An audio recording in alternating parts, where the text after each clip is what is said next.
Dage sir, shall we start? Yes, madam. Dage sir, shall we start? Yes, madam. Yes, madam, you can. Okay, sir.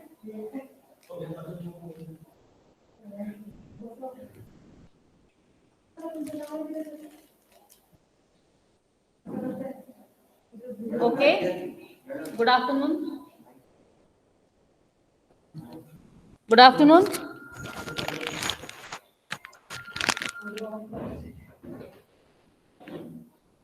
So we are here in this orientation session on National Innovation and Startup Policy, AGPIT. I welcome the dignitaries, Vice Principal Sir,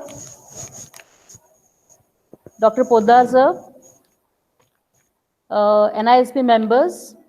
I also welcome Professor Pradeep Dhage Sir from MIT and other staff members also who are lined up with us in this session. I just want to have a brief introduction of our speaker today, who will be guiding us in this policy making initialization session. We have with us Professor Pradeep Dhage sir. He is a COO MIT TBI in Pune. He is at the head of this incubation center from MIT.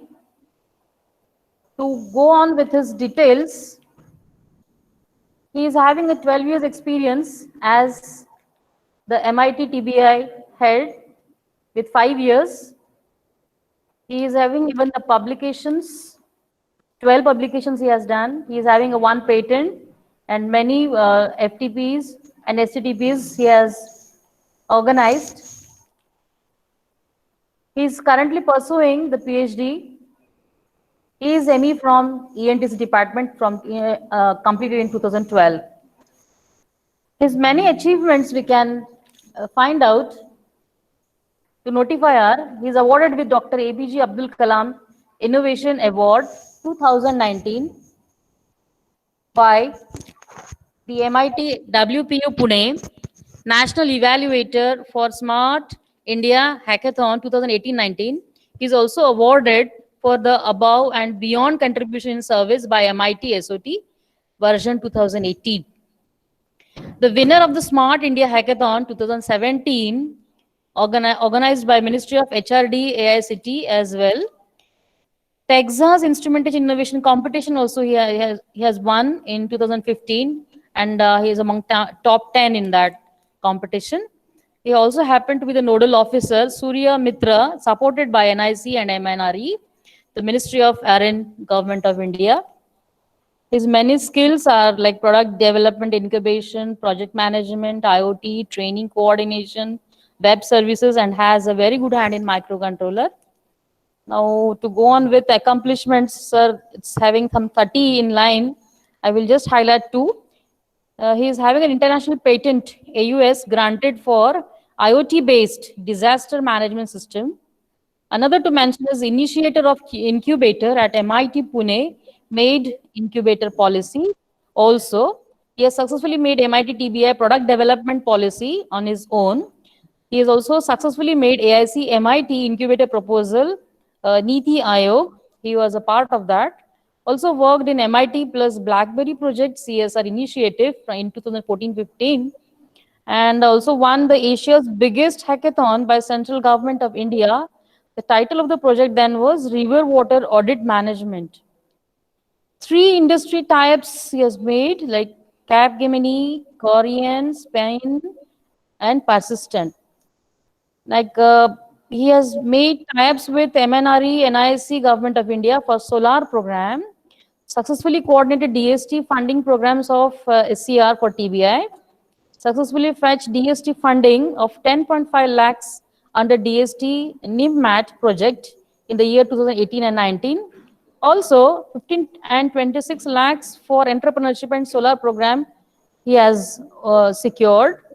Also, he has created MIT TBI Idea Scouting Portal, mittbidea.org, and I handled the MIT Intra Hackathon 2017 made hackathon portal as well. He has coordinated and completed Surya Mitra program successfully, taken various IPR awareness camp for product development as well. He has run various skill development program for encouraging entrepreneurships in the students. So in all, he has having to mention the funded projects that he has secured is 95 lakh in all. In 2015-17, 40 lakhs. In 18-19, 55 lakhs. So this was the score that he has obtained for the incubation center there. And almost 5 crore TBI fund coordination he has done. August 18, he had secured 2.5. And in 2020-21, in this year, he has obtained 2.5 crores of the budget. So he has done a very big work in the TBI Pune, and a great personality we are having here for guidance.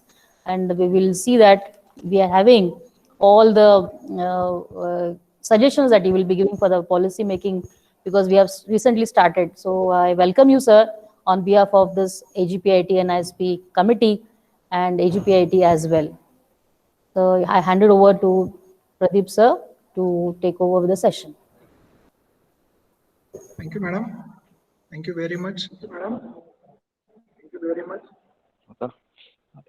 I'm getting an echo. Yeah, thank you very much. Host, can you please make me presenter so that I can share my screen to all the attendees?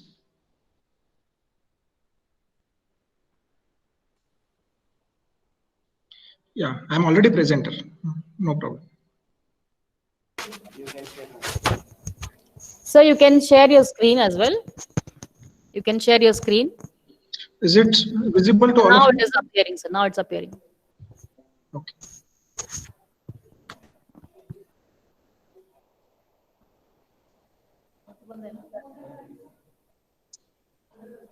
Actually, I prepared this presentation for some other cause, but this presentation covers the NISP policy details as well. So I'll be directly jumping to the slide of a NISP policy only.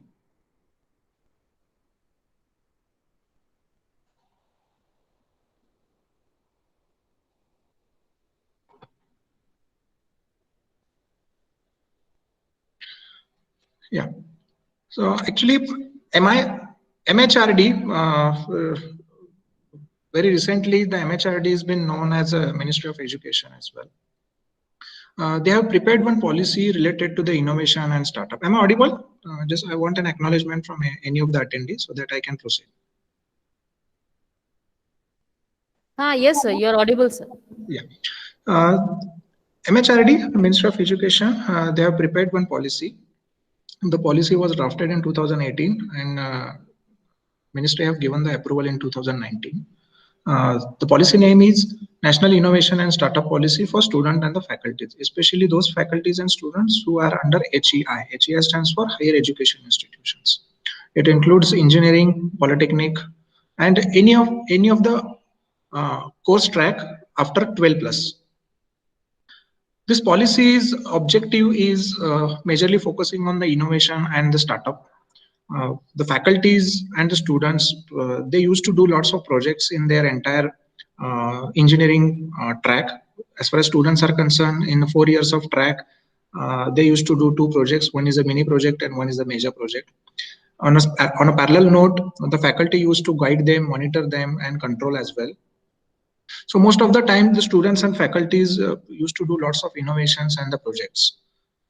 But the thing is that after completion of the engineering from the student, the respective project reports used to line up in the library. So nothing, the ministry have observed that nothing is coming out from this thesis or maybe from project report. So they have come up with one good thought. Let's bring out all such project efforts, innovation efforts towards the technology commercialization. And for that purpose, whatever the facilities, the benefits the students and faculties can get, for which they also can claim, the government is ready to give them. Moving ahead, before I actually discuss about NISP, that is National Innovation and Startup Policy, we need to understand there are some other parallel tracks are also being run by the MHRD, that is Smart India Hackathon, Institute Innovation Council, ARIA, that is Atal Ranking for Institution on Innovation and Innovation Achievement. And the next one is the NISP, that is National Innovation and Startup Policy.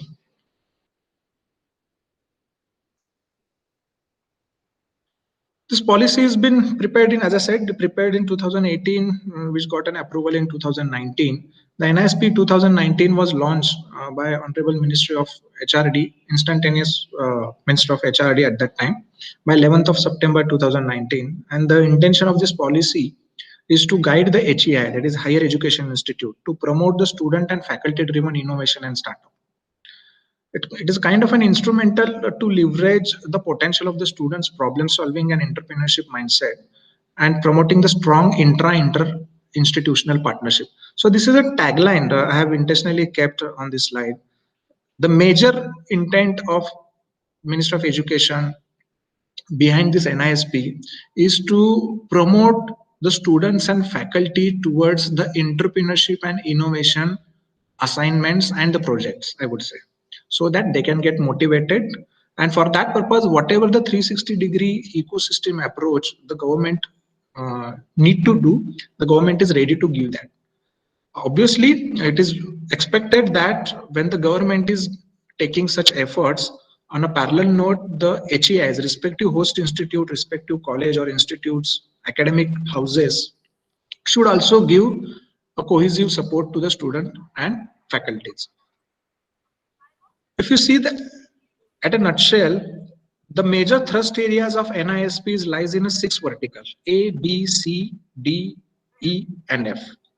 The A vertical is in this policy, out of this 6 vertical, A to F, the A vertical is talking about the strategies and planning related to the innovation and entrepreneurship. How the education institute can focus on the strategies related to the innovation and entrepreneurship.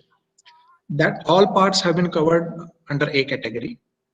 In B category, that is B vertical, the various rules, regulation for the students and faculties.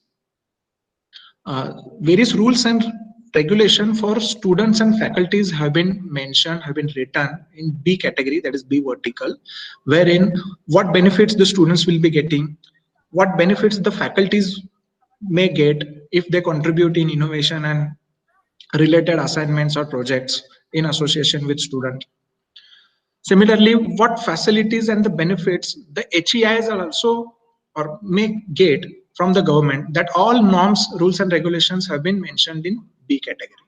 That is B vertical, I would say.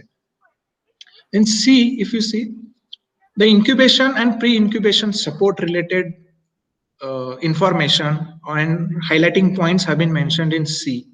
If you really want to start the pre-incubation facility or incubation facility in your respective HEI, then how you can start. So all those SOPs have been mentioned in C. As far as D category is concerned, the students and faculties related IP ownership rights and their stakes have been mentioned. If the students is doing the project, if the faculty is also contributing to that project, then who will own the IP ownership? What are the different ratios for the IP ownership? That is a patent and all those stuffs I'm talking about, patent, copyright, GIs, like that. So all the ownership related stakes rules have been mentioned in D. As far as E is concerned, E category is focusing more on the various learning methodologies, the various learning interventions for the innovation and startup, how engineering institutions, HEIs can support the innovation track by giving the learning and awareness sessions. So all those rules and regulations have been mentioned in E category. And the last one, that is F, that is belongs to the actual assessment. If the faculty is guiding to student, if the student is working on the innovation based project, and for that purpose if he is seeking some benefits, if he's getting some facilities from the higher education institute or his own institute, his or her own institute, then what type of assessment the respective HEI should do towards the faculty and student, that all norms have been mentioned in F.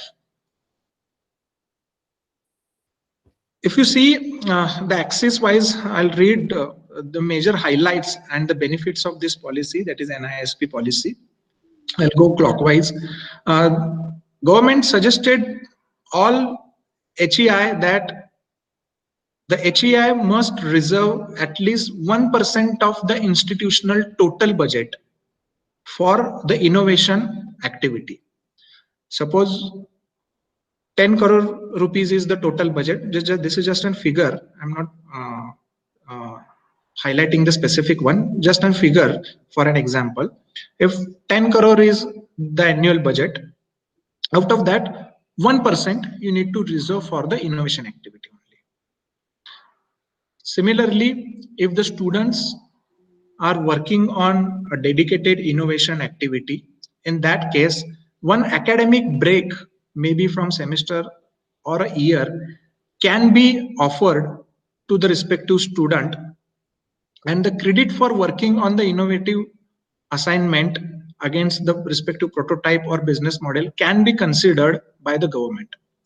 That means if the student, if he or she would like to work on one innovative product, and the respective innovative project or product is been accepted, supported by the respective college or HEI, in that case, this for the sake of his time management, I would say, the student can avail the entire semester break or a year break, which is permitted by Government of India, that is Ministry of Education. So if engineering institute, if he says that for mini project, whatever he would like to do, if he says this mini project is really innovative one, and if their respective college accept that this project is really innovative and we should give time to this team, then the respective student or the student team can get entire semester academic break, and the same break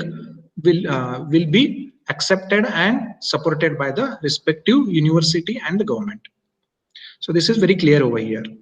Only the thing is that they need to give the exam, so no need to come to the college regularly. Only they have to work upon their own innovation part, and they have to give the regular reporting to the respective NISP coordinator. Next one is the service to be offered by institution in lieu of equity, fee-based or zero payment model. This is very important. If any student team or a faculty team, or maybe a team of student and faculty, if they are working on one innovation project, innovation product, I would say, in that case, when they actually kickstart their own venture startup, in that case, the respective HEI, college institution, or I would say academic institution, can ask for the equity, either equity, or they also instead of equity, if they want, in that case, they can go for the zero payment model or fee based model as well. So what are these zero payment and fee based model? We'll have a discussion in a question answer session as well.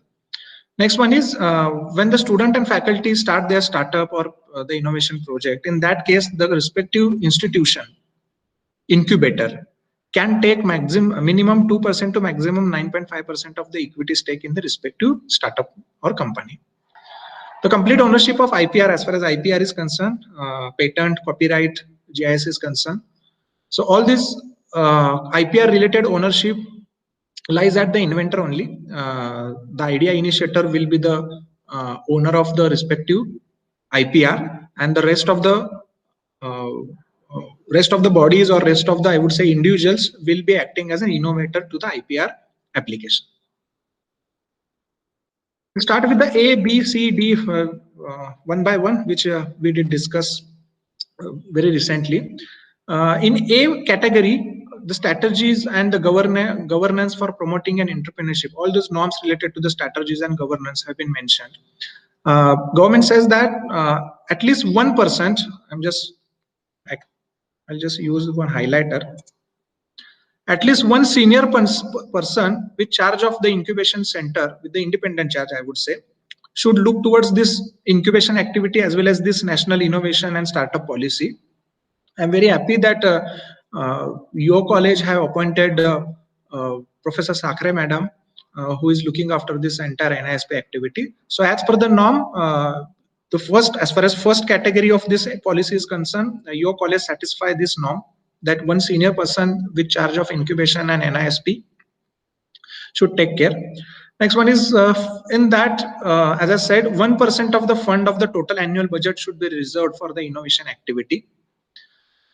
Intra and inter-institutional relation to promote the entrepreneurship and innovation agenda, and institute can provide the service and facilities to outsider entrepreneurs too. It is expected that it is but obvious that you should support your student and faculties, but on other case, if the student or faculty from other nearby colleges coming towards you, it becomes an ethical duty to you also that you should support them or their request as well, or their applications as well. Rising funds from the diverse sources, this is also one of the major objective. You must focus on rising the funds from the diverse sources. You can directly tap the companies who comes under the CSR. Under CSR category, you can raise the funds. It is very easy way to raise the funds for the institution in the area of incubation and innovation. There are lots of industries who are ready to give the funds under CSR category to the higher education institute if you are working in the area of incubation and innovation. The sponsorship donation from the alumni network or maybe from the corporates you can take.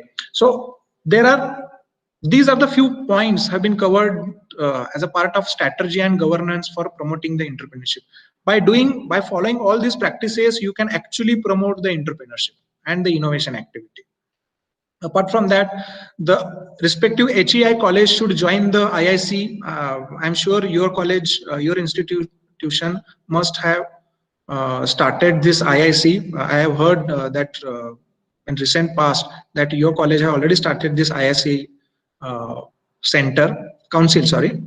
Along with that Smart India Hackathon activity, the college must encourage all the students and faculties to participate in Smart India Hackathon and ARIA, that is Atal Ranking of Institution Innovation Achievement. In part B, that is the B category of the NISP policy, there are some norms, rules, regulations have been written for the students and faculties. In that, there are major three categories: B1, B2, B3. And B1 policy discuss only about the students' innovation and their incentives. If the student is actually working on the innovation part, and if it has been duly approved by the respective organization head, maybe NISP head and the respective principal or director, if the student got the respective approvals from this approving authority, starts with the NISP head to the director, in that case he can get some incentives. Now here the incentives, as I said, he may avail the facilities of the 1 semester academic break with all the laboratory and the mentorship facility from the HEI, and as well as the nearby incubators mentor facility. So nearby incubator can give the mentorship and the lab resources to the respective student if it has been duly approved by your HEI. As far as B category, B2 is concerned, the same facilities and the incentives have been proposed in B2 for the faculties and the staff. Now here when I say the faculties and staff, here along with the teaching staff, non-teaching staff also can avail the facilities. If any non-teaching or teaching staff come up with one good innovative project, and if it has been duly approved by the HEI, in that case they also can get the facilities like laboratory access from the nearby incubator, mentorship access. And it has been proposed that the respective HEI should lighten the weekly load of the respective faculty or the staff. For example, I am an assistant professor. I am taking the load of, let us take 16 hours or 18 hours. In that case, it has been proposed that if the respective innovation project has been approved, in that case, the respective HEI or the head of the department of that faculty can lighten the weekly load of the staff or the faculties so that they can concentrate more towards the innovation activity, innovation and entrepreneurship activity. Apart from that, if they really progress well, you may suggest few increments as well. As far as B3 is concerned, there are few norms for the faculty startups. If the faculty, after B2, if the faculty is running his or her own startup, he can start his own startup, he can start his own company without compromising the regular job. You are most welcome to open your own company, to open your own startup by doing the regular job in your institution. That is also appreciated. There are few norms, but here there are few norms which we need to consider, that whatever the startup you will be doing, it should not be a part of your PhD program. It should not be a part of your ME project. It should not be a part of your BE project. So this is very clear. Another one, if the faculty is running the startup, in that case, he cannot take the salary from his own company. That means the respective faculty is already taking the salary from the education institute. In that case, one person cannot withdraw the salary from the two organizations. One is your own HEI and one is your own startup. So at the same time, two salaries the respective faculties cannot get. So these are the major highlighting points. Next one is that if the faculty runs the startup successfully, in that case, it has been proposed that whatever the promotion reservations have been mentioned in 6-pay commission or maybe from your HEI's HR policy, the faculty who have started his own startup is the first person to avail all those facilities. So it is very good opportunity for the faculties and staff to encourage and start his or her own startup, so that you can get all the facilities related to the promotion and increment from your college, as well as if you are duly approved by the university, then from the university as well. Yes, I was talking about the norms. So norms for the faculty says that you can see here. The role of faculty while teaching may be as a owner, founder, co-founder, director, promoter, advisor, mentor, consultant, but cannot take the role of employee as CEO or other managerial role in his or her own startup. That means he cannot withdraw the salary from the startup and can't accept the gifts from his own startup. Now, when I say gifts means honorarium. Only TADA is acceptable over here from the startup budget, startup funds, but the honorarium or any gift or salary he cannot withdraw. He or she can take share on the profit and dividend only if from the startup as a owner or shareholder. Obviously, the respective faculty or the staff can take the share in the company, that too against the profit or dividend, only and only when the respective faculty is the owner of that startup. The faculty must clearly separate and distinguish the ongoing research at institute from work conducted at startup company. This is very much important for all the faculties and the staff. You need to take the prior permission from your HOD, vice principal, principal, director, whichever the hierarchy is available in your institute, that you must focus and separate out the existing work, that is your regular duties, and the startup duties separately. In case of the selection for the acceleration or incubation, he may take a sabbatical leave. It is very important. If the startup is being incubated at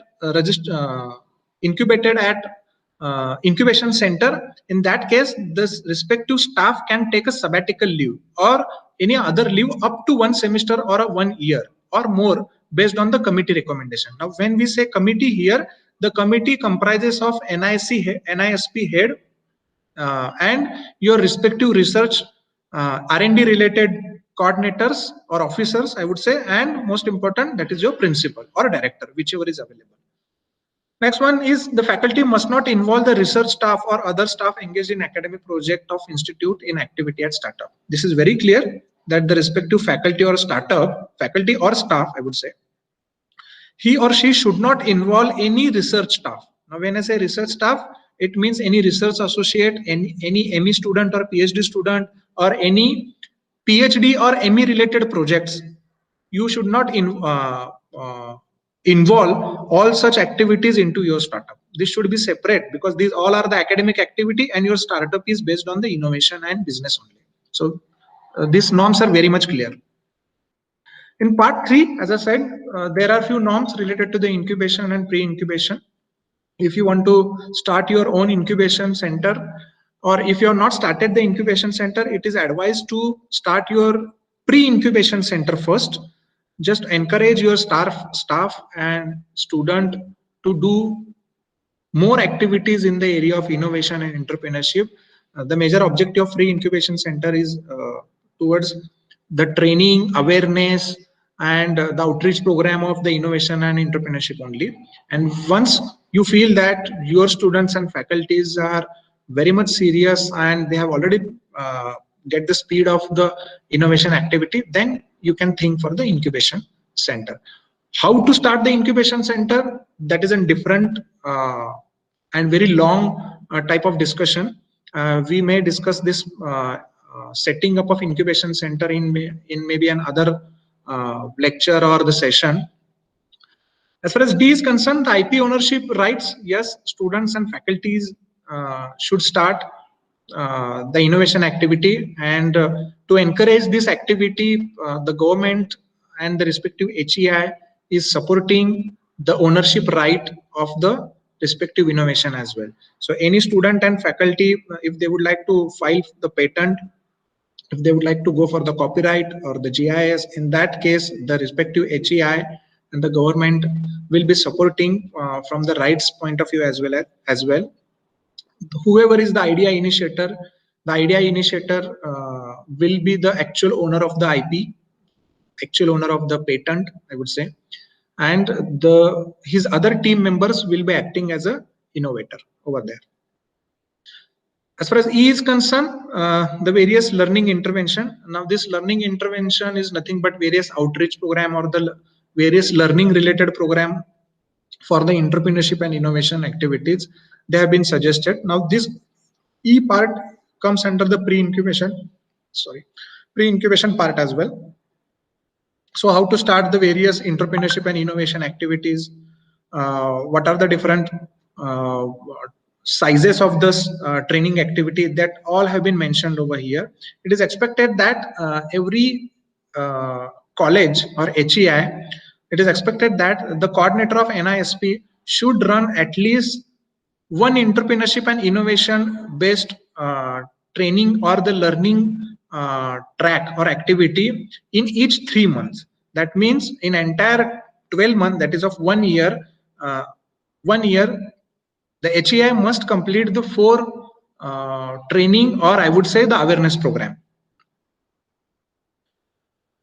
As far as F is concerned, by doing all these A to E innovation and entrepreneurship activity, there is one committee, I would say, HEI should establish one impact assessment committee who will look after the performance of the student and the staff who is already availing all the facilities under NISP policy, because they may be on a leave, they may be on a sabbatical leave, they may be on academic break.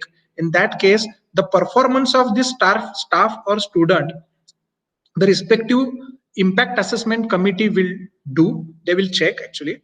So, and based on their impact assessment committee's recommendation only, the further facilities will be I would say come into the effect, or will be facilitated from the HEI and government. Yes, pre-incubation and incubation activity, I just said. To start the incubation center, you must have the Section 8 company. But if you don't have the Section 8 company or don't have the incubation center, you can start the pre-incubation center as well. Pre-incubation center doesn't require any Section 8 company legal structure or legal status. Any one or two member of the faculties can start and monitor the pre-incubation activity. The major objective of this pre-incubation activity is to encourage and make aware the students and staff towards the innovation and entrepreneurship. Now, how they can do? They can do this by running few boot camps, few hackathons, few awareness camp, few training programs or motivational sessions for the students and staff in entire academic year. The facility, most important, in case of the pre-incubation and incubation, they must, similar to the lab, there should be one facility for the entrepreneurs and the innovators should be available from HEI. It is expected that you should open this facility for 24/7, but at initial period, if you want, then at least try to open this facility for maximum time. In return of this, all services, for example, IPR service, various incubation services, lab services for this pre-incubation and incubation. In return of these services, for example, space, infrastructure, mentorship, funds, legal and patent support, respective HEI based incubation center can take minimum 2% to 9.5% of the equity from the staff and the student if they actually start their own startup. In that case, minimum 2 to maximum 9.5% of equity the HEI incubator can ask. IP ownership, as I said, the IP ownership is very important. The IP ownership lies at the idea initiator only. The idea initiator will be the owner of the IP. Moreover, if the IP is in team, in that case, the other team members can act as an innovator to the patent application, so that they also can get the benefit in their career track.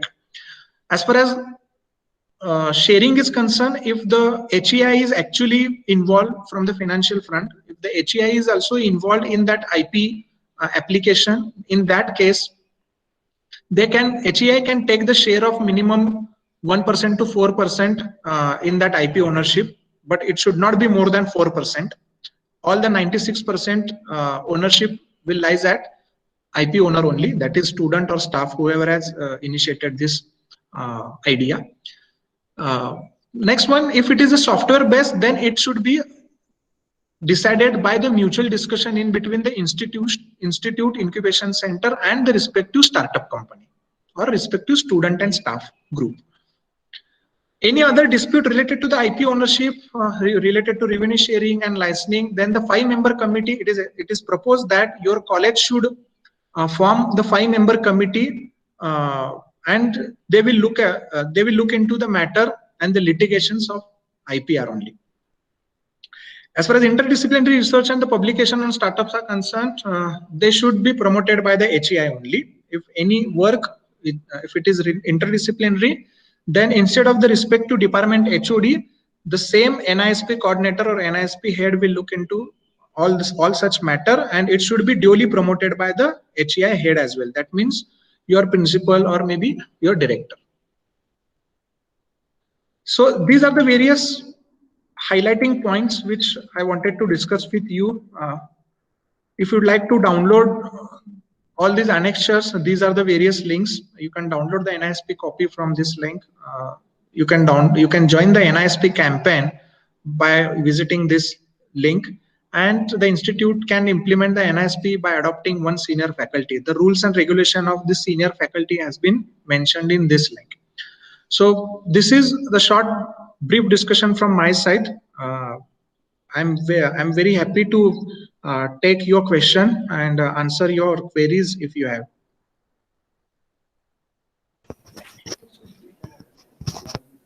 Thank you, sir.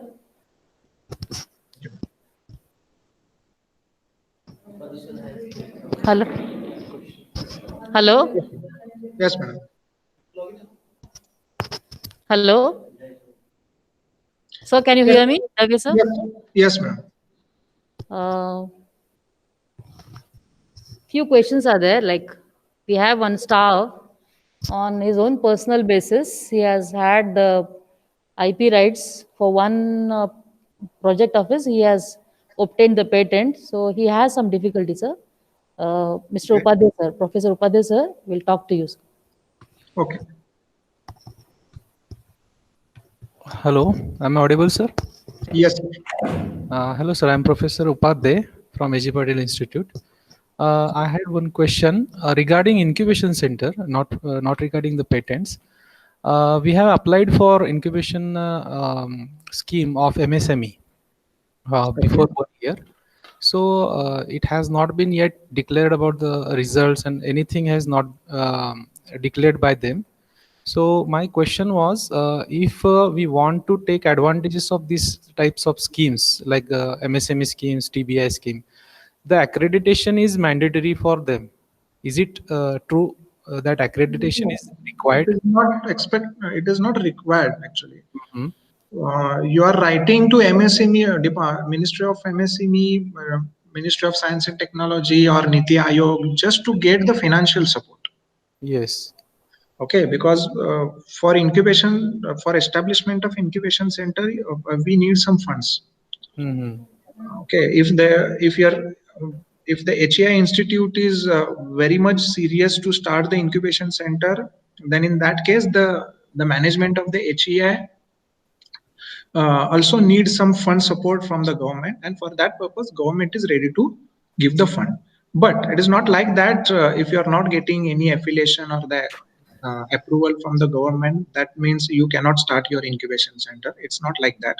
I'll give the example of MIT only, as well as the Sinhagad College only, as this is the sister, I should not say sister institute, but the nearby institute to the AG Patil only, Sinhagad Solapur I'm talking about.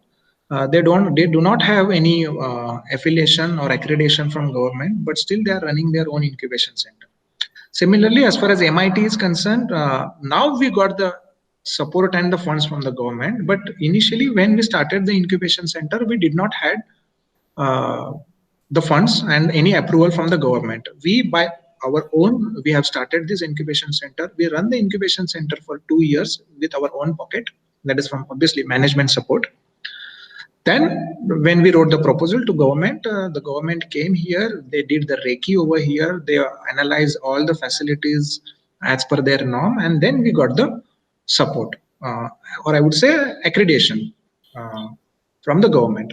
So, the concluding remark is, it is not compulsory that you must have the accreditation from the government. You may start your own incubation center. That means with the support of your management, AG Patil management, you start your own incubation center in the same premises, and parallelly you keep on writing the proposals to the government as well as to the corporate industries for the fund support, and on other side focus on innovation and entrepreneurship activities for the students and staff. Okay. Okay. Thank you. Thank you very much, sir. From the audience online who have joined, if they have any questions, can put on the questions.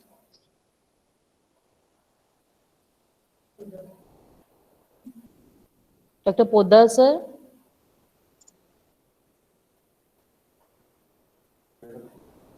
Gadwal, sir.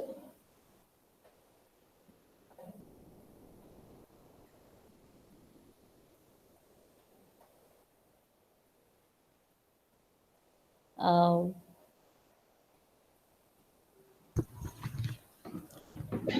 had a question, sir. Yes, madam. Like you talked about a concept, zero payment model. You already predicted that there will be a question on this, but I had a doubt of this. Like, what exactly do we mean by zero payment model? Yes. Can you elaborate on this?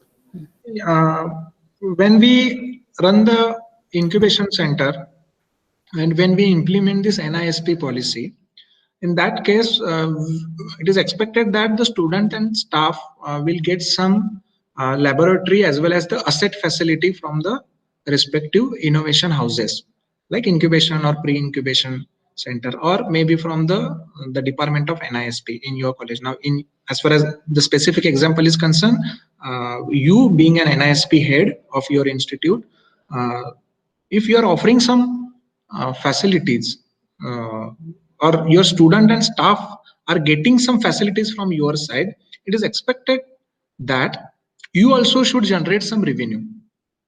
Now, if it is only related to the student and related to the staff, then it is the college property. All the equipments, all the mentorship, all the consultancy you offer from your department to the respective student. But if the student has established his own startup, or faculty has established his own startup, and then they need some facilities from your side, that is from NISP department or maybe incubation center. Now in that case, instead of giving the rent, or instead of paying some professional fees against the resources of NISP, your NISP department, or maybe from incubation center, you may ask for the stake. So for example, I have a very good 3D printer with me, or a laser cutter with me, and one of my student startup wants to use the 3D printer for entire 2 months. Now in that case, there are some expenses for the 3D printer, obviously. There are some expenses for the laser cutter as well. In that case, whatever the nominal charges we used to ask in market, if any client comes to the 3D printer shop, and if or to the vendor of laser cutter, then the vendor of this laser cutter or 3D printer used to ask some professional fees. So on the same line, instead of taking the fees from the startup, you can ask for the equity or stake. Now, this is not only specifically belongs to the 3D printer or laser cutter. I'm talking about the entire, all the facilities under which comes under the incubation and NISP. So if you are offering some facilities to the startup, maybe maybe mentorship, maybe laboratory access, maybe some funds, if you are giving some funds to them, then instead of getting the monetary from them, okay, you offer, you ask them to give away the equity or the stake. So that is called zero payment. So they need not have to give the payment to you. Instead of payment, they will give the share or equity. This is called zero payment. This is one part of zero payment. There are other aspects are also there, but as we are into academic institution, we'll focus on that part. Yes, sir. One more question. Impact assessment committee you're mentioning about. Yes. So can I, everybody wants to know, like, what exactly is the model of this impact assessment committee? Yeah, I'll take few names from the attendees only, just for the example purpose. Here. I can read Professor Sachin Mohite. Suppose Professor Sachin Mohite had his own startup. Okay, and for that purpose, he took the sabbatical leave of 1 semester. Now, in that case, he is not into college, or maybe if he's coming to college, he's not doing any teaching. Now in that case, how do you rate the performance of Professor Sachin Mohite? For that purpose, instead of any department HOD, or instead of any principal or director or vice principal, government proposed that you should form a 5-member expert committee, especially in the area of innovation, including the coordinator of NISP or incubation center. They will analyze, they will assess the overall performance of the Professor Sachin Mohite, how he is performing as far as his own project is concerned, and based on the recommendation of that committee, the further beneficiaries and the incentives will be offered to the respective professor. The same part applies to the student as well. Is as far as mini project or major project is concerned, your respective mini project guide or major project guide used to monitor their performance. In the same way, this 5-member committee will observe, and they will do the entire performance assessment of the respective innovation project.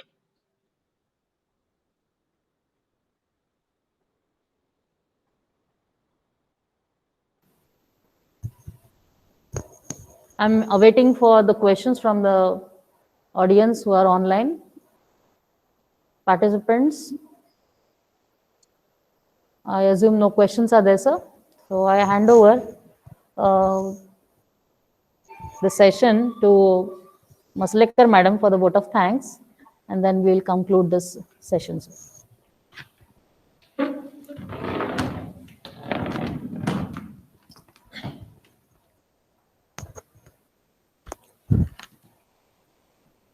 Thank you, madam. Good afternoon, all. I am Professor Maslekar.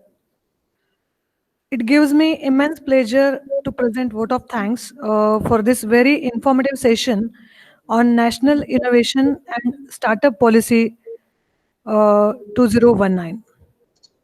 I express my sincere thanks to Mr. Pradeep Dage for accepting our invitation and guiding us on NISP. Sir, your guidance on 6 verticals of NISP, then incentives for faculties and students, then HEI must complete 4 training programs in a year, or regarding impact assessment committee, or regarding zero payment model. So that is very informative and useful for us, and definitely will take all those points and will work hard to give few startups or innovation by our institute. I also mention my thanks to Honorable Secretary of AGPIT, Sri S. A. Patil sir, Principal Dr. S. A. Patil sir, Vice Principal Dr. V.V. Poddar sir, for their guidance and support. Finally, I mention my thanks to all the online and offline participants, and then for all those who took effort to make this event successful. Thanks once again, sir. Now I hand over mic to Sakre madam. Hello, can hear me, na? Sir, we thank you for your precious suggestions. We have made one tentative report of NISP of AGPIT as a policy, but if we have any difficulties or any wherever some loopholes are there, we will just consult you once again, and I look forward for this further support, sir. Thank you Sure. so much for your session, for the wonderful session. Thank you, sir. Thank you, madam. We Thank end you. up the session with this. Thank you, madam. Thank you all for participating in this event. Thank you. Thank you once again.